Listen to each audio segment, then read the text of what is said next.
ਆਮ ਜਨਤਾ ਵੀ ਕਈ ਵਾਰ ਕਹਿ ਦਿੰਦੀ ਆ ਕਿ ਇਹਦੇ ਵਿੱਚ ਕੋਈ ਪ੍ਰਜ਼ਰਵੇਟਿਵ ਪਾਉਂਦੇ ਆ। ਇਹੋ ਜਿਹਾ ਕੋਈ ਕੰਮ ਨਹੀਂ ਹੁੰਦਾ ਇੱਥੇ। ਅਸੀਂ ਜਦੋਂ ਵੀ ਦੁੱਧ ਇੱਥੇ ਸਾਡੇ ਕੋਲ ਆਉਂਦਾ ਵਾ ਉਹਨੂੰ ਅਸੀਂ ਜਿੱਦਾਂ ਇੱਕ ਇਹ ਸਿਸਟਮ ਘਰ ਵਾਲਾ ਹੀ ਆ, ਜਿਵੇਂ ਘਰੇ ਅਸੀਂ ਦੁੱਧ ਨੂੰ ਗਰਮ ਕਰਕੇ ਤੇ ਠੰਡਾ ਕਰਕੇ ਫ੍ਰਿਜ 'ਚ ਰੱਖ ਦਿੰਦੇ ਆ ਤੇ ਉਹ ਦੁੱਧ ਖਰਾਬ ਨਹੀਂ ਹੁੰਦਾ। ਇੱਥੇ ਵੀ ਉਹੋ ਸਿਸਟਮ ਆ। ਸੋ ਜਦੋਂ ਪੈਕਿੰਗ ਹੋ ਜਾਂਦੀ ਹੈ, ਬੋਟਲਸ ਹੋ ਜਾਂਦੀ ਹੈ ਜਾਂ ਲਿਫਾਫੇ ਵਾਲੀ ਪੈਕਿੰਗ ਹੁੰਦੀ ਹੈ, ਉਹਨੂੰ ਵੈਲਿਡ ਰੱਖਣ ਵਾਸਤੇ ਤੁਸੀਂ ਐਕਸਟਰਾ ਕੀ ਕਰਦੇ ਹੋ? ਕੋਈ ਕੈਮੀਕਲ ਯੂਜ਼ ਕਰਦੇ ਹੋ ਜਾਂ ਕੋਈ ਉਹਦਾ ਹੋਰ ਕੋਈ ਤਰੀਕਾ ਹੈ? ਨਹੀਂ, ਉਹਦੇ ਵਾਸਤੇ ਕੋਈ ਕੈਮੀਕਲ ਨਹੀਂ ਯੂਜ਼ ਕੀਤਾ ਜਾਂਦਾ, ਨਾ ਹੀ ਉਹਦੇ 'ਚ ਕੋਈ ਪ੍ਰਜ਼ਰਵੇਟਿਵ ਪਾਇਆ ਜਾਂਦਾ। ਇਹੋ ਜਿਹਾ ਕੁਝ ਨਹੀਂ ਗਾ। ਇਹਨੂੰ ਪੈਕ ਕਰਕੇ ਅਸੀਂ ਕੋਲਡ ਸਟੋਰ ਦੇ ਵਿੱਚ ਰੱਖਦੇ ਹਾਂ ਔਰ ਉਹਦਾ ਟੈਂਪਰੇਚਰ ਜਿਹੜਾ ਮੇਨਟੇਨ ਕਰੀਦਾ 4 ਟੈਂਪਰੇਚਰ ਦੇ ਲਗਭਗ ਉਹਦਾ ਟੈਂਪਰੇਚਰ ਕੋਲਡ ਸਟੋਰ ਦਾ ਹੁੰਦਾ ਵਾ। ਕੁਝ ਤਸਵੀਰਾਂ ਜਾਰੀ ਹੋਈਆਂ, ਟੱਬ 'ਚ ਬੰਦਾ ਨਹਾ ਰਿਹਾ ਵਾ।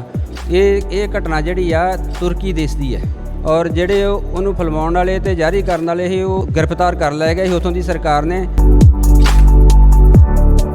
ਇੱਕ ਦਿਨ ਦੇ ਵਿੱਚ ਕਿੰਨਾ ਦੁੱਧ ਬੋਟਲਸ ਤੇ ਕਿੰਨਾ ਪੈਕਿੰਗ ਹੋ ਕੇ ਜਿਹੜਾ ਪੈਕਟ ਵਾਲਾ ਕਿੰਨਾ ਨਿਕਲਦਾ ਹੈ? ਇਹ ਪਿਛਲੇ ਮੰਥ 'ਚ ਸਾਡਾ ਲਗਭਗ 1 ਲੱਖ ਦੀ ਐਵਰੇਜ ਸੀਗੀ। 1 ਲੱਖ ਤੋਂ ਉੱਪਰ ਹੀ ਸੀਗਾ ਜਿਹੜਾ ਪੈਕਟ ਵਾਲਾ ਦੁੱਧ ਜਾਂਦਾ ਸੀਗਾ। 20,000 ਲੀਟਰ ਜਿਹੜਾ ਸਾਡਾ ਐਵਰੇਜ ਦਹੀਂ ਦੀ ਸੀਗੀ ਔਰ 67,000 ਦੇ ਲਗਭਗ ਜਿਹੜੀ ਪਿਛਲੇ ਮਹੀਨੇ ਦੇ ਵਿੱਚ ਅਸੀਂ ਟੱਚ ਕੀਤੀ ਹੈ ਲੱਸੀ ਦਾ। ਟੈਕਨੋਲੋਜੀ ਦੇ ਨਾਲ ਹੀ ਪੈਕ ਕੀਤਾ ਜਾਂਦਾ, ਉਹਦੇ 'ਚ ਕੋਈ ਪ੍ਰਜ਼ਰਵੇਟਿਵ ਨਹੀਂ ਪਾਇਆ ਜਾਂਦਾ। ਅੱਖਾਂ ਮੀਟ ਕੇ ਇਹਦੇ 'ਤੇ ਵਿਸ਼ਵਾਸ ਕਰ ਸਕਦੇ ਹਾਂ। ਵੇਰਕੇ ਦੇ ਪ੍ਰੋਡਕਟ ਸਾਰੇ ਜਿਹੜੇ ਆ ਉਹ ਬਿਲਕੁਲ ਪਿਓਰ ਤੇ ਫਰੈਸ਼।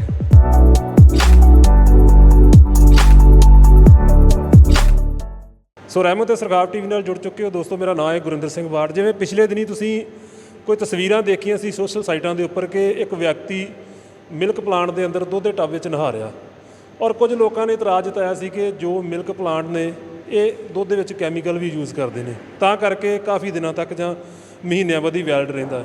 ਸੋ ਇਹ ਸਾਰੀ ਜਾਣਕਾਰੀ ਤੁਹਾਡੇ ਨਾਲ ਸਾਂਝੀ ਕਰਨ ਲਈ, ਇਹ ਸੱਚਾਈ ਤੋਂ ਪਰਦਾ ਚੁੱਕਣ ਲਈ ਅੱਜ ਅਸੀਂ ਮਿਲਕ ਪਲਾਂਟ ਵੇਰਕਾ ਸ੍ਰੀ ਅੰਮ੍ਰਿਤਸਰ ਸਾਹਿਬ ਪਹੁੰਚੇ ਹੋਏ ਹਾਂ ਔਰ ਸਾਰੀਆਂ ਤਸਵੀਰਾਂ ਨਾਲੋਂ ਨਾਲ ਹੀ ਸਕਰੀਨ ਦੇ ਉੱਪਰ ਤੁਹਾਡੇ ਨਾਲ ਸਾਂਝੀਆਂ ਕਰਾਂਗੇ। ਗੱਲਬਾਤ ਕਰਨ ਲਈ ਮੇਰੇ ਨਾਲ ਮਿਲਕ ਪਲਾਂਟ ਵੇਰਕਾ ਅੰਮ੍ਰਿਤਸਰ ਦੇ ਜਨਰਲ ਮੈਨੇਜਰ ਗੁਰਦੀਪ ਸਿੰਘ ਮੌਜੂਦ ਨੇ, ਗੁਰਦੇਵ ਸਿੰਘ ਮੌਜੂਦ ਨੇ। ਉਹਨਾਂ ਨਾਲ ਗੱਲਬਾਤ ਕਰਕੇ ਜਾਣਦੇ ਹਾਂ ਕਿ ਅਸਲ 'ਚ ਦੁੱਧ ਦੀ ਜੋ ਪੈਦਾਵਾਰ ਹੁੰਦੀ ਹੈ ਉਹਨਾਂ ਕੋਲ ਪਹੁੰਚਦੀ ਹੈ ਔਰ ਕਿਸ ਤਰ੍ਹਾਂ ਉਹਨੂੰ ਇਹ ਪ੍ਰੋਸੈਸਿੰਗ ਕਰਦੇ ਨੇ, ਕਿਸ ਤਰ੍ਹਾਂ ਉਹਨੂੰ ਵੈਲਿਡ ਰੱਖ ਪਾਉਂਦੇ ਨੇ। ਮੈਂ ਸਾਹਿਬ ਪਹਿਲਾਂ ਸਵਾਗਤ ਹੈ ਤੁਹਾਡੇ ਨਾਲ। ਧੰਨਵਾਦ ਜੀ, ਧੰਨਵਾਦ ਰਹਿਮਤ ਟੀਵੀ ਦਾ ਵੀ ਬਹੁਤ ਜੀ ਆਇਆਂ ਕਹਿੰਦੇ ਆ ਜੀ। ਬਾੜ ਸਾਹਿਬ ਤੁਹਾਡਾ ਧੰਨਵਾਦ, ਤੁਸੀਂ ਅੱਜ ਟਾਈਮ ਕੱਢ ਕੇ ਸਾਡੇ ਕੋਲ ਪਹੁੰਚੇ ਜੇ। ਇਹਦੇ ਸੰਬੰਧ ਜਿੱਦਾਂ ਕਿ ਤੁਸੀਂ ਦੱਸਿਆ ਕਿ ਪਿੱਛੇ ਕੁਝ ਤਸਵੀਰਾਂ ਜਾਰੀ ਹੋਈਆਂ, ਟੱਬ 'ਚ ਬੰਦਾ ਨਹਾ ਰਿਹਾ ਵਾ, ਉਹਦੇ ਸੰਬੰਧ ਵਿੱਚ ਤੁਹਾਨੂੰ ਕਲੀਅਰ ਕਰਨਾ ਚਾਹੁੰਦਾ ਹਾਂ ਕਿ ਇਹ ਘਟਨਾ ਜਿਹੜੀ ਆ ਤੁਰਕੀ ਦੇਸ਼ ਦੀ ਹੈ ਔਰ ਸੰਨ 2020 ਨਵੰਬਰ ਮਹੀਨੇ ਦੇ ਵਿੱਚ ਤੁਰਕੀ ਦੇਸ਼ ਦੇ ਵਿੱਚ ਇੱਕ ਟੱਬ ਦੇ ਵਿੱਚ ਨਹਾਉਂਦੇ ਬੰਦੇ ਦੀ ਫਿਲਮਾਈ ਗਈ ਆ ਲੱਗਦੀ ਔਰ ਜਿਹੜੇ ਉਹਨੂੰ ਫਿਲਮਾਉਣ ਵਾਲੇ ਤੇ ਜਾਰੀ ਕਰਨ ਵਾਲੇ ਸੀ ਉਹ ਉਸ ਸਮੇਂ ਗ੍ਰਿਫਤਾਰ ਕਰ ਲਏ ਗਏ ਸੀ ਉੱਥੋਂ ਦੀ ਸਰਕਾਰ ਨੇ, ਕਿਉਂਕਿ ਇਹਦਾ ਖੁਲਾਸਾ ਜਿਹੜਾ NDTV ਔਰ ਇੰਡੀਅਨ ਐਕਸਪ੍ਰੈਸ ਦੇ ਵਿੱਚ ਵੀ 9/11 ਤੇ 13/11/2020 ਨੂੰ ਹੋਇਆ ਸੀਗਾ ਔਰ ਇਹਦੇ ਸੰਬੰਧ 'ਚ ਇਹੀ ਆ ਕਿ ਇਹਦਾ ਵਾਸਤਾ ਵੇਰਕਾ ਨਾਲ ਕੋਈ ਨਹੀਂ ਗਾ। ਇਹ ਤਾਂ ਕਿਸੇ ਨੇ ਗਲਤੀ ਟੈਗ ਕਰਕੇ ਵੇਰਕਾ ਤੇ ਉਹਨੂੰ ਜਿਹੜਾ ਜਾਰੀ ਕਰ ਦਿੱਤਾ ਹੈਗਾ। ਜਿੱਦਾਂ ਤੁਸੀਂ ਕਹਿੰਦੇ ਕਿ ਇਹਦਾ ਸਿਸਟਮ ਕੀ ਹੈ, ਸਿਸਟਮ ਹੁਣ ਤੁਸੀਂ ਅੱਜ ਇੱਥੇ ਵੇਰਕਾ ਪਲਾਂਟ ਦੇ ਵਿੱਚ ਵੇਖਿਆ ਹੀ ਆ ਸਾਰਾ ਸਿਸਟਮ। ਇੱਥੋਂ ਦੀ ਸਾਫ਼ ਸਫਾਈ, ਇੱਥੋਂ ਦੀ ਟੈਸਟਿੰਗ, ਇੱਥੋਂ ਦਾ ਦੁੱਧ ਕਿਵੇਂ ਰਿਸੀਵ ਕਰਦੇ ਹਾਂ ਅਸੀਂ, ਕਿਵੇਂ ਅੱਗੇ ਆਉਂਦਾ ਵਾ। ਇੱਥੇ ਜਿੱਦਾਂ ਆਮ ਜਨਤਾ ਵੀ ਕਈ ਵਾਰ ਕਹਿ ਦਿੰਦੀ ਆ ਕਿ ਇਹਦੇ ਵਿੱਚ ਕੋਈ ਪ੍ਰਜ਼ਰਵੇਟਿਵ ਪਾਉਂਦੇ ਆ, ਇਹੋ ਜਿਹਾ ਕੋਈ ਕੰਮ ਨਹੀਂ ਹੁੰਦਾ ਇੱਥੇ। ਅਸੀਂ ਜਦੋਂ ਵੀ ਦੁੱਧ ਇੱਥੇ ਸਾਡੇ ਕੋਲ ਆਉਂਦਾ ਵਾ ਉਹਨੂੰ ਅਸੀਂ ਜਿੱਦਾਂ ਇੱਕ ਇਹ ਸਿਸਟਮ ਘਰ ਵਾਲਾ ਹੀ ਆ, ਜਿਵੇਂ ਘਰੇ ਅਸੀਂ ਦੁੱਧ ਨੂੰ ਗਰਮ ਕਰਕੇ ਤੇ ਠੰਡਾ ਕਰਕੇ ਫ੍ਰਿਜ 'ਚ ਰੱਖ ਦਿੰਦੇ ਆ ਤੇ ਉਹ ਦੁੱਧ ਖਰਾਬ ਨਹੀਂ ਹੁੰਦਾ। ਇੱਥੇ ਵੀ ਉਹੋ ਸਿਸਟਮ ਆ।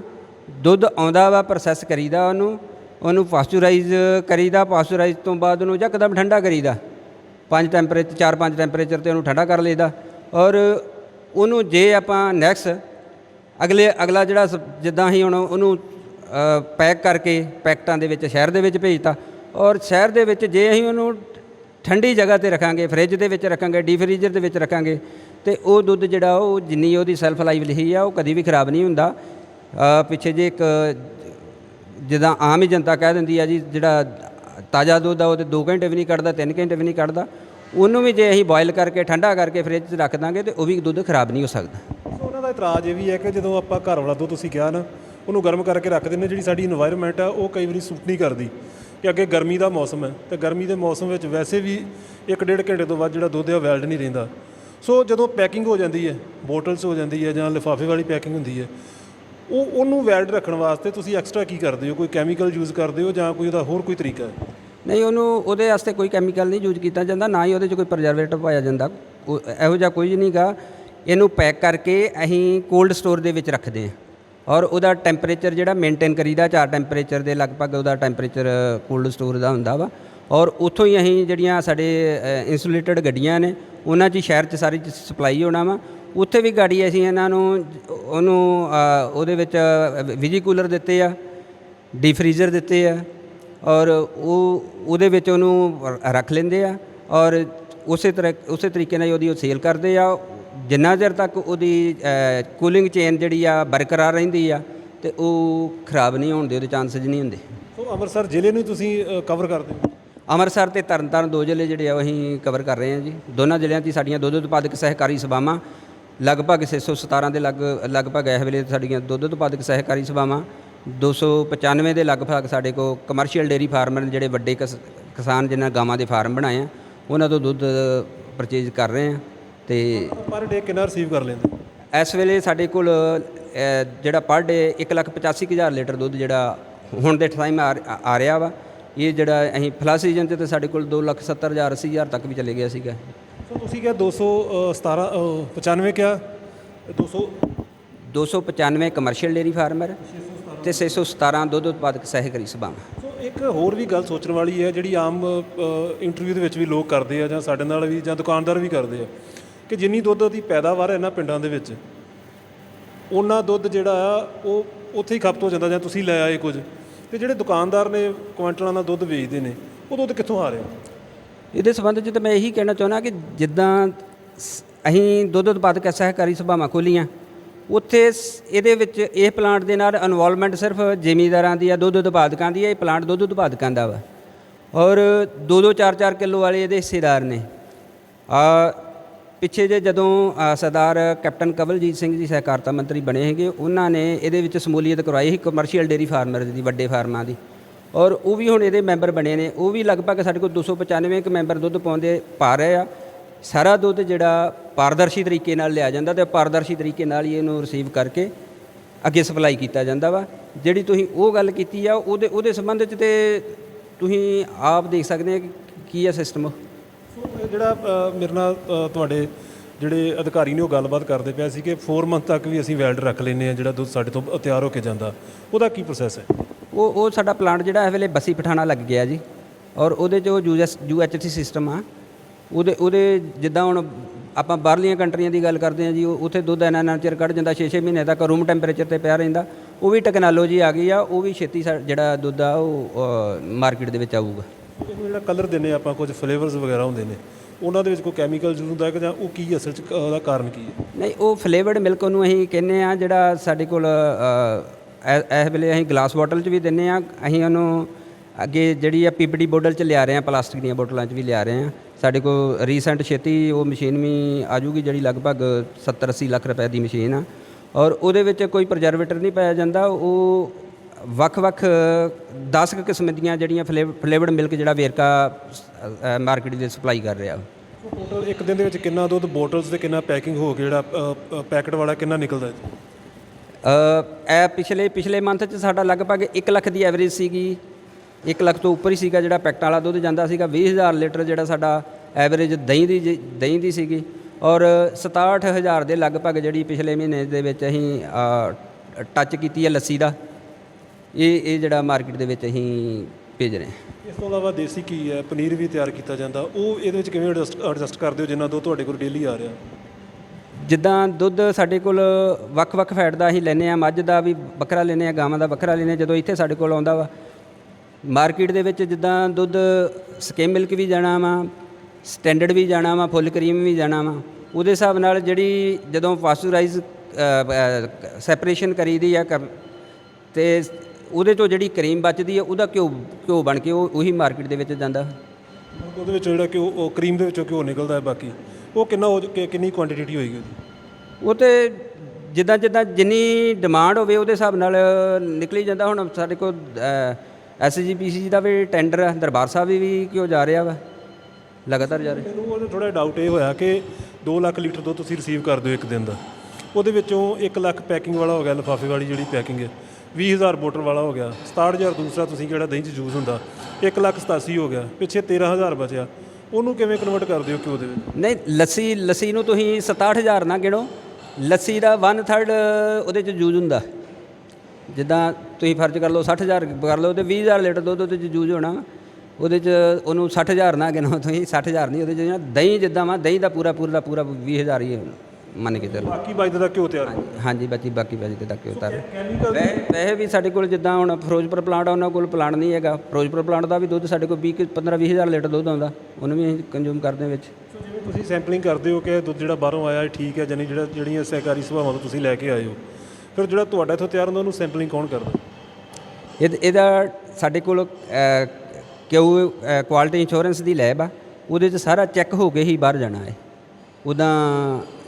ਉੱਦਾਂ ਨਹੀਂ ਜਾਂਦਾ। ਵੈਸੇ ਵੀ ਸਾਡੇ ਕੋਲ ਲਗਭਗ 100 ਦੇ ਕਰੀਬ BMC ਅਸੀਂ ਸੁਸਾਇਟੀਆਂ ਦੇ ਲਾਏ ਆ, ਔਰ ਹਰ BMC ਦਾ ਸੈਂਪਲ ਸਾਡਾ ਇੰਡੀਵਿਜੂਅਲੀ ਵੱਖਰਾ ਆਉਂਦਾ ਸਾਡੇ ਕੋਲ। ਅਸੀਂ ਉਹਦੀ ਵੀ ਚੈਕਿੰਗ ਕਰਦੇ ਹਾਂ। ਕੋਈ ਇਹਦੇ ਵਿੱਚ 0% ਤੁਸੀਂ ਅਡਲਟ੍ਰੇਸ਼ਨ ਨੂੰ ਲੈ ਕੇ ਚੱਲੋ, ਕੋਈ ਟੋਲਰੈਂਸ ਨਹੀਂ ਕੀਤਾ ਜਾਂਦਾ ਇਹਦੇ 'ਚ। ਟੋਟਲ ਇੱਥੇ ਕਿੰਨੇ ਕੰਮ ਕਰਦੇ ਨੇ? ਸਾਡੇ ਕੋਲ ਰੈਗੂਲਰ ਤੇ ਇਸ ਵੇਲੇ 111 ਕੀ ਹੈ, ਤੇ ਆਊਟਸੋਰਸ ਹੈਗੇ 500 ਦੇ ਲਗਭਗ। ਸਰ ਮੈਨੇਜ ਕਿਵੇਂ ਕਰ ਲੈਂਦੇ, ਕਿਉਂਕਿ ਜਿਹੜਾ ਇਹ ਪ੍ਰੋਜੈਕਟ ਹੈ ਕਾਫੀ ਵੱਡਾ ਹੈ। ਪ੍ਰੋਜੈਕਟ ਇਹਦੇ ਵਿੱਚ ਵੱਖ-ਵੱਖ ਸੈਕਸ਼ਨ ਕੰਮ ਕਰਦੇ ਆ। ਪ੍ਰੋਕਿਊਰਮੈਂਟ ਆ, ਪ੍ਰੋਡਕਸ਼ਨ ਆ, ਕੁਆਲਿਟੀ ਆ, ਮਾਰਕੀਟਿੰਗ ਆ। ਉਹ ਸੈਕਸ਼ਨ ਹੈਡ ਆਪੋ ਆਪਣੇ ਸੈਕਸ਼ਨ ਦਾ ਕੰਮ ਵੇਖ ਕੇ ਓਵਰਆਲ ਜਿਹੜੀ ਆ ਸੁਪਰਵਿਜ਼ਨ ਰੋਜ਼ ਦੇ ਰੋਜ਼ ਸਾਨੂੰ ਚੈੱਕ ਕਰਨੀ ਪੈਂਦੀ ਆ। ਤੁਸੀਂ ਜਿਹੜਾ 6-2 ਦਾ ਫੈਂਟ ਦਾ ਰੇਟ ਕੀ ਆਪਣਾ ਜਿਹੜਾ ਦੁੱਧ ਉਤਪਾਦ ਉਹਦੇ ਕੋਲ ਲੈਂਦੇ ਹੋ, ਔਰ ਉਹਨੂੰ ਅੱਗੇ ਕਿੰਨੇ ਸੇਲ ਕਰਦੇ? ਜਿਹੜਾ ਸਾਡਾ ਇਸ ਵੇਲੇ ਰੇਟ ਆ 730 ਰੁਪਏ ਕਿਲੋ ਫੈਟ ਦਾ ਵਾ। ਅਸੀਂ ਜਿਹੜਾ ਦੁੱਧ ਲਿਆ ਜਾਂਦਾ ਉਹ ਸਿਰਫ ਇਕੱਲੀ ਫੈਟ ਦੀ ਉਹਦੇ ਮੈਟਰ ਕਰਦੀ, ਉਹ 2 ਚੀਜ਼ਾਂ ਮੈਟਰ ਕਰਦੀਆਂ, ਉਹਦੇ 'ਚ ਫੈਟ ਵੀ ਆ ਅਤੇ ਗ੍ਰੈਵਿਟੀ ਵੀ ਆ। ਜਿਹੜਾ ਮਾਝਾ ਦੁੱਧ ਆ ਉਹਦਾ ਸਿੱਧਾ ਰੇਟ ਲੱਗ ਜਾਂਦਾ, ਜਿਹੜਾ ਗੋਕਾ ਦੁੱਧ ਆ ਉਹ ਫੈਟ ਦਾ ਵੱਖਰਾ ਰੇਟ ਆ, SNF ਦਾ ਵੱਖਰਾ ਰੇਟ ਆ। ਉਹ ਦੋਨੇ ਚੀਜ਼ਾਂ ਮੈਟਰ ਕਰਦੀਆਂ ਉਹਦੀਆਂ। ਉਹ ਦੋਨੇ ਚੀਜ਼ਾਂ ਦਾ ਜਿੰਨੀ SNF ਬਣੂਗੀ ਉਹਦੇ SNF ਦੇ ਫੈਟ ਦੇ SNF ਦੇ ਬੇਸ 'ਤੇ ਉਹਦਾ ਰੇਟ ਨਿਕਲਣਾ। ਇਹ ਵੀ ਕਹਿ ਦਿੰਦੇ ਜਿਹੜੇ ਦੁੱਧ ਉਤਪਾਦਕ ਉਹਨਾਂ ਨੂੰ ਫਾਇਦਾ ਨਹੀਂ ਪਹੁੰਚਦਾ, ਉਹ ਰੇਟ ਨਹੀਂ ਮਿਲਦਾ ਜਿਹੜਾ ਰੇਟ ਬਾਅਦ ਵਿੱਚ ਤੁਸੀਂ ਜਾਰੀ ਕਰਦੇ ਹੋ ਆਪਣੇ ਕੋਲ ਦੁੱਧ ਲਿਆ ਕੇ। ਜਿਹੜਾ ਵੇਰਕੇ ਦੇ ਨਾਲ ਦੁੱਧ ਉਤਪਾਦਕ ਜੁੜੇ ਆ ਉਹਨਾਂ ਨੂੰ ਸਾਨੂੰ ਕਦੀ ਵੀ ਇਹੋ ਜਿਹੀ ਸ਼ਿਕਾਇਤ ਨਹੀਂ ਆਈ, ਕਿਉਂਕਿ ਅਸੀਂ ਪਾਰਦਰਸ਼ਤਾ ਦੇ ਤੌਰ 'ਤੇ ਜਿੱਦਾਂ BMC ਲਾਤੇ ਆ, ਇੱਦਾਂ ਹੀ ਅਸੀਂ AMCU ਪਿੰਡਾਂ ਦੇ ਵਿੱਚ ਲਾ ਚੁੱਕੇ ਹਾਂ। ਔਰ ਉਹਦੇ AMCU ਦਾ ਮਤਲਬ ਕਿ ਆਟੋਮੈਟਿਕ ਮਿਲਕ ਕਲੈਕਸ਼ਨ ਯੂਨਿਟ। ਉਹਦੇ ਵਿੱਚ ਕੰਪਿਊਟਰੀਕਰਨ ਕਹਿ ਸਕਦੇ ਹੋ ਤੁਸੀਂ ਉਹਨੂੰ। ਉਹ ਪਰਚੀ ਸਿਸਟਮ ਨਿਕਲਦਾ, ਔਰ ਉਹਦੇ ਉੱਤੇ ਦੁੱਧ ਦੀ ਮਾਤਰਾ ਵੀ ਲਿਖੀ ਜਾਂਦੀ ਆ, ਫੈਟ ਔਰ ਉਹਦੀ SNF, ਅਤੇ ਨਾਲ ਹੀ 1 ਲੀਟਰ ਦਾ ਰੇਟ, ਔਰ ਜਿੰਨਾ ਉਹਦਾ ਦੁੱਧ ਹੋਇਆ ਉਹਦਾ ਟੋਟਲ ਰੇਟ। ਫਿਰ ਉਹਦਾ ਰੋਜ਼ ਦੇ ਰੋਜ਼ 1 ਤਰੀਕ ਤੋਂ ਸ਼ੁਰੂ ਹੋ ਕੇ ਅਗਲੇ ਦਿਨ ਉਹ ਪਿਛਲੇ ਦਾ ਵੀ ਨਾਲ ਰਿਕਾਰਡ। ਜਦੋਂ ਐਂਡ 10 ਦਿਨ ਦਾ ਉਹਦਾ ਹਿਸਾਬ ਕਿਤਾਬ ਹੋਣਾ, ਉਹ 10ਵੇਂ ਦਿਨ ਉਹਦੀ ਜਿਹੜੀ ਸਲਿੱਪ ਨਿਕਲਣੀ ਆ, ਉਹਦੇ ਵਿੱਚ ਉਹ 10ਵੇਂ ਦਿਨ ਉਹਦਾ ਪੂਰਾ ਬਾਇਓਡਾਟਾ ਨਿਕਲ ਆਉਣਾ ਵੀ 10 ਦਿਨਾਂ 'ਚ ਉਹਨੇ ਕਿੰਨਾ ਦੁੱਧ ਪਾਇਆ, ਕਿੰਨੀ ਉਹਦੀ ਐਵਰੇਜ ਫੈਟ ਗ੍ਰੈਵਿਟੀ ਸੀਗੀ, ਅਤੇ ਉਹਦੀ ਕਿੰਨੀ ਅਮਾਊਂਟ ਬਣੀ। ਆਮ ਲੋਕਾਂ ਵਾਸਤੇ ਉਹਨਾਂ ਨੂੰ ਥੋੜ੍ਹਾ ਸੁਝਾਅ ਦੇ ਦਿਓ ਕਿ ਪਿੰਡਾਂ ਦੇ ਜਿਹੜੇ ਡੇਅਰੀ ਮਾਲਕ ਨੇ ਨਾ, ਉਹ 6-2 ਦੀ ਫੈਟ ਦੇ ਨਾਲ ਉਹਨੂੰ ਕੈਲਕੂਲੇਸ਼ਨ ਕਰਦੇ ਨੇ। ਤੁਸੀਂ ਉਹਨੂੰ ਕਿਵੇਂ ਕਰਦੇ ਹੋ? ਕਿਉਂਕਿ ਉਹ 6-2 ਦੇ ਨਾਲ ਐਡਜਸਟ ਕਰ ਲੈਂਦੇ, ਜੇ 5-2 ਹੈ ਜਾਂ 7-2 ਹੈ, ਉਹਦੇ ਨਾਲ ਹੀ ਉਸ ਹਿਸਾਬ ਨਾਲ ਪੈਸੇ ਬਣਾ ਕੇ ਦਿੰਦੇ। ਨਹੀਂ, 6-2 ਦੇ ਨਾਲ ਉਹਨੂੰ ਐਡਜਸਟ ਨਹੀਂ ਕੀਤਾ ਜਾ ਸਕਦਾ, ਕਿਉਂਕਿ ਜਿਹੜੀ ਫੈਟ ਦਾ ਸਟੈਂਡਰਡ ਆ ਜੋ ਵੀ ਚੱਲਦਾ ਉਹਦੇ ਮੁਤਾਬਕ 5 ਫੈਟ ਤੋਂ ਲੈ ਕੇ 9-0 ਤੱਕ ਜਾਂ 10-0 ਤੱਕ ਜੋ ਵੀ ਫੈਟ ਆ ਉਹਦਾ ਰੇਟ ਉਹਦੇ ਹਿਸਾਬ ਨਾਲ ਹੀ ਆਊਗਾ ਨਾ। ਕੱਲੀ 6-2 ਨੂੰ ਮੈਟਰ ਨਹੀਂ ਕਰ ਸਕਦੇ, ਕਿਉਂਕਿ ਐਵਰੇਜ ਫੈਟ 6-6-6-7 ਹੁੰਦੀ ਹੈ ਸਾਰੇ ਸਾਂਝੇ ਦੁੱਧ ਦੀ। ਜੇ ਉਹਨੂੰ 6-2 ਨਾਲ ਹੀ ਰੱਖਾਂਗੇ ਤਾਂ 6-2 ਨਾਲ ਉਹਦਾ ਰੇਟ ਨਹੀਂ ਨਿਕਲ ਸਕਦਾ। ਜਿਹੜਾ ਪਹਿਲਾਂ ਇੱਕ ਵਾਰੀ ਫਿਰ ਦੁਹਰਾ ਦਿਓ ਕਿ ਜੋ ਤੁਸੀਂ ਸੇਲ ਕਰਦੇ ਹੋ ਦੁੱਧ ਬਾਰ ਪੈਕਿੰਗ ਵਾਲਾ ਤੇ ਬੋਟਲ ਵਾਲਾ, ਉਹਨੂੰ ਕਿਸ ਫੈਟ ਦੇ ਆਧਾਰ ਤੇ ਕੈਲਕੂਲੇਸ਼ਨ ਕਰਦੇ? ਜਿਹੜੀ ਸਾਡੀ ਸਟੈਂਡਰਡ ਮਿਲਕ ਆ ਉਹ 4-5 ਫੈਟ ਦਾ ਜਾਂਦਾ, 4-5 8-5 SNF ਦਾ। ਜਿਹੜਾ ਸਾਡਾ ਫੁੱਲ ਕਰੀਮ ਆ 6-0-9-0 ਦੇ ਲਗਭਗ ਜਾਂਦਾ। ਫਿਰ ਤੁਸੀਂ ਦਾਅਵਾ ਕਰਦੇ ਹੋ ਕਿ ਲੋਕ ਬਿਨਾਂ ਕਿਸੇ ਸ਼ੱਕ ਦੇ, ਬਿਨਾਂ ਕਿਸੇ ਚਿੰਤਾ ਦੇ ਨਿਰਵਿਘਨ ਇਹਨੂੰ ਯੂਜ਼ ਕਰ ਸਕਦੇ? ਬਿਲਕੁਲ ਜੀ, ਬਿਲਕੁਲ। ਵੇਰਕਾ ਅਦਾਰਾ ਜਿਹੜਾ ਦੁੱਧ ਉਤਪਾਦਕਾਂ ਦਾ ਵੀ ਧਿਆਨ ਰੱਖਦਾ ਹੋਇਆ, ਖਪਤਕਾਰਾਂ ਦਾ ਵੀ ਧਿਆਨ ਰੱਖਦਾ ਹੋਇਆ, ਦੋਨਾਂ ਨੂੰ ਬੈਲੈਂਸ ਰੱਖ ਕੇ ਚੱਲਦਾ ਵਾ।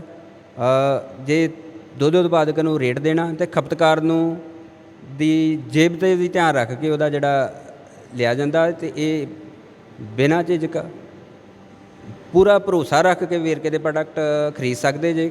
ਇਹਦੇ 'ਚ 0% ਵੀ ਨਹੀਂ ਅਸੀਂ ਇਹੋ ਜਿਹੀ ਗੁੰਜਾਇਸ਼ ਰਹਿਣ ਦਿੰਦੇ ਕਿ ਕੋਈ ਸਮੱਸਿਆ ਹੋਊਗੀ। ਲਾਸਟ ਕੁਐਸਚਨ ਹੈ ਕਿ ਜਿਹੜਾ ਦੋ ਦਿਨ ਵੈਲਡ ਹੁੰਦਾ ਹੈ ਜਾਂ 4 ਮੰਥਲੀ ਤੁਸੀਂ ਕਿਹਾ, ਜਾਂ ਇਸ ਤੋਂ ਘੱਟ ਵੱਧ ਦਾ ਸਮਾਂ ਵੀ ਵੈਲਡ ਰਹਿੰਦਾ ਹੈ, ਉਹਦੇ ਵਿੱਚ ਕੋਈ ਕੈਮੀਕਲ ਨਹੀਂ ਯੂਜ਼ ਕੀਤਾ ਜਾਂਦਾ, ਉਹਨੂੰ ਉਸੇ ਤਰੀਕੇ ਨਾਲ ਹੀ ਪ੍ਰੋਸੈਸ ਕੀਤਾ ਜਾਂਦਾ ਕਿ ਜਿਵੇਂ ਦਾ ਆਇਆ ਹੈ ਉਹਨੂੰ ਸਟੀਮ ਵਗੈਰਾ ਦੇ ਕੇ, ਜਿਵੇਂ ਤੁਸੀਂ ਦੱਸ।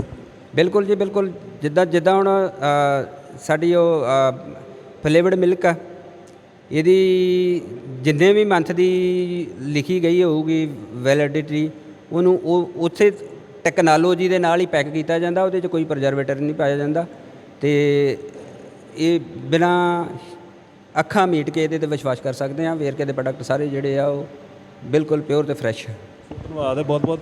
ਸੋ ਦੋਸਤੋ, ਇਹ ਸਨ ਮਿਲਕ ਪਲਾਂਟ ਵੇਰਕਾ ਅੰਮ੍ਰਿਤਸਰ ਦੇ ਜਨਰਲ ਮੈਨੇਜਰ ਗੁਰਦੇਵ ਸਿੰਘ, ਜਿਨ੍ਹਾਂ ਨੇ ਕਾਫੀ ਜਾਣਕਾਰੀ ਸਾਡੇ ਨਾਲ ਸਾਂਝੀ ਕੀਤੀ ਹੈ ਕਿ ਜੋ ਅਫਵਾਹਾਂ ਨੇ ਬਾਜ਼ਾਰ ਦੇ ਵਿੱਚ, ਜੋ ਸ਼ੰਕੇ ਪੈਦਾ ਕੀਤੇ ਜਾਂਦੇ ਨੇ, ਉਹਨਾਂ ਦਾ ਮਿਲਕ ਪਲਾਂਟ ਵੇਰਕਾ ਅੰਮ੍ਰਿਤਸਰ ਦੇ ਨਾਲ ਕੋਈ ਸੰਬੰਧ ਨਹੀਂ ਹੈ। ਸੋ ਆਸ ਕਰਦੇ ਹਾਂ ਇੰਟਰਵਿਊ ਤੁਹਾਨੂੰ ਪਸੰਦ ਆਈ ਹੋਵੇਗੀ। ਹੋਰ ਵੀ ਜਾਣਕਾਰੀ ਜਲਦੀ ਤੁਹਾਡੇ ਨਾਲ ਅਸੀਂ ਸਾਂਝੀ ਕਰਦੇ ਰਹਾਂਗੇ। ਸੋ ਅੰਮ੍ਰਿਤਸਰ ਤੋਂ ਰਹਿਮਤ ਸਰਕਾਬ ਟੀਵੀ ਲਈ ਗੁਰਿੰਦਰ ਸਿੰਘ ਬਾੜ ਦੀ ਵਿਸ਼ੇਸ਼ ਰਿਪੋਰਟ। ਬਹੁਤ ਬਹੁਤ ਧੰਨਵਾਦ।